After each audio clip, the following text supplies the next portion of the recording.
पहलगाम तक पाप का ये घड़ा भर चुका था। उसके बाद जो हुआ उसके बारे में हम कल विस्तार में बातचीत कर चुके हैं, क्योंकि आतंकियों पर हमारे सटीक हमले लाइन ऑफ कंट्रोल और इंटरनेशनल बाउंड्री को पार करे बिना किए गए थे। हमें पूरा अंदेशा था कि पाकिस्तान का वार भी बॉर्डर के उस पार से ही होगा। इसलिए हमने अपनी एयर डिफेंस की पूरी तैयारी पहले से ही कर ली थी।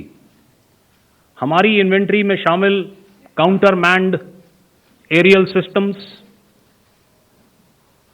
इलेक्ट्रॉनिक वॉरफेयर के साधन और एयर डिफेंस वेपन्स का इंडियन एयरफोर्स के इसी प्रकार के सिस्टम्स के साथ एक अनोखा मिश्रण किया गया।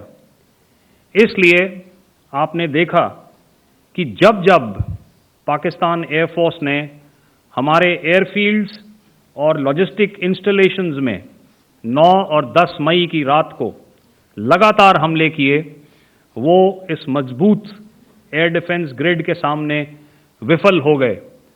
आपके सामने इस ग्रिड को एक तरीके से दर्शाया गया है। आप देख रहे हैं कि इंटरनेशनल बाउंड्री से कितनी layers, radars, counter unmanned aerial systems, उसके पीछे शोल्डर फायर्ड वेपन्स, हमारे विंटेज एयर डिफेंस वेपन्स जो कि काफ़ी सालों से हमारी सेना में हैं। एयर मार्शल भारती ने भी उसके बारे में बात करी। और लास्ट में हमारे modern air defence weapon systems. तो कोई मौका नहीं था कि पाकिस्तान एयरफोर्स ये मल्टी टियर डिफेंस को पार करके पीछे हमारी एयरफील्ड्स या लॉजिस्टिक इंस्टॉलेशंस को टारगेट कर पाए। ये जो डायग्राम आप अपने सामने देख रहे हैं, ये मुझे एक इंसिडेंट की याद दिला रहा है। और मैं आपको इस उदाहरण के ज़रिए से एक ये एस्पेक्ट हाईलाइट करना चाहता हूँ।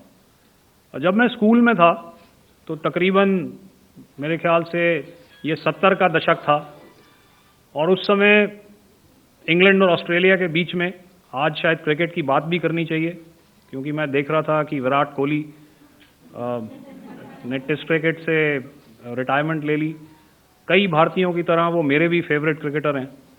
तो 70 के दशक में ऑस्ट्रेलिया और इंग्लैंड की फेमस एशेज सीरीज चल रही थी, और उस समय ऑस्ट्रेलिया के दो बहुत तेज़ गेंदबाज जो कि क्रिकेट हिस्ट्री में बड़ा उनका नाम है, जेफ थॉमसन और डेनिस लिली, उन्होंने अंग्रेज़ी बैट्समैन और उनकी बैटिंग लाइनअप को तहस नहस कर दिया था।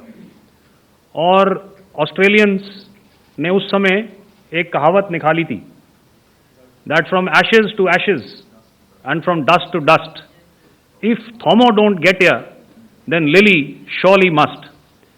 और अगर आप इस लेयर को देखें तो आप समझ जाएंगे कि मैं आपको क्या बताने की कोशिश कर रहा हूं। तो अगर आप सारे सिस्टम्स को पार कर भी गए तो आपको फिर भी एयरफील्ड या लॉजिस्टिक इंस्टॉलेशन या जो भी चीज़ को आप टारगेट कर रहे हैं उसमें पहुंचने से पहले कोई ना कोई इस लेयर्ड ग्रिड का सिस्टम ज़रूर गिरा देगा।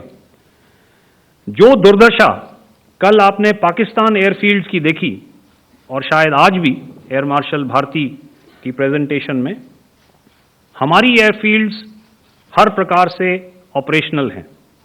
यही नहीं, पाकिस्तान के ड्रोन्स और वेपनाइज्ड यूएवीज से की गई हमलावर कोशिशें भी इस ग्रिड के कारण नाकाम हुई, और जो बचे कुचे ड्रोन्स थे उन्हें हमारे शोल्डर फायर्ड हथियारों से मार गिराया गया। मैं यहाँ पर अपनी बॉर्डर सिक्योरिटी फोर्स की भी सराहना करना चाहता हूँ। उनके डायरेक्टर जनरल साहब से लेकर बॉर्डर पर तैनात बीओपी पर पहरा देने वाले आखिरी जवान भी हमारे इस अभियान में बढ़ चढ़कर शामिल हुए और बहुत बहादुरी से उन्होंने हमारा साथ दिया। उनके काउंटर अनार्म्ड सिस्टम्स भी हमारे इस मल्टी टियर्ड एयर डिफेंस ग्रिड का हिस्सा थे, जिसके कारण पाकिस्तान की नापाक हरकतों का विनाश किया गया। आपने सुना ही होगा, जब हौसले बुलंद हों तो मंजिलें भी कदम चूमती हैं। In the end, I would like to highlight again that in every single domain that Operation Sindhur has been prosecuted, there has been absolute synergy between the three services. Not only have we, in this endeavor, been fully supported by our government, departments, and agencies, I cannot here not mention our 140 crore countrymen that have stood behind us with their prayers and goodwill, urging and inspiring us to achieve our mission and objectives. For that, we salute you.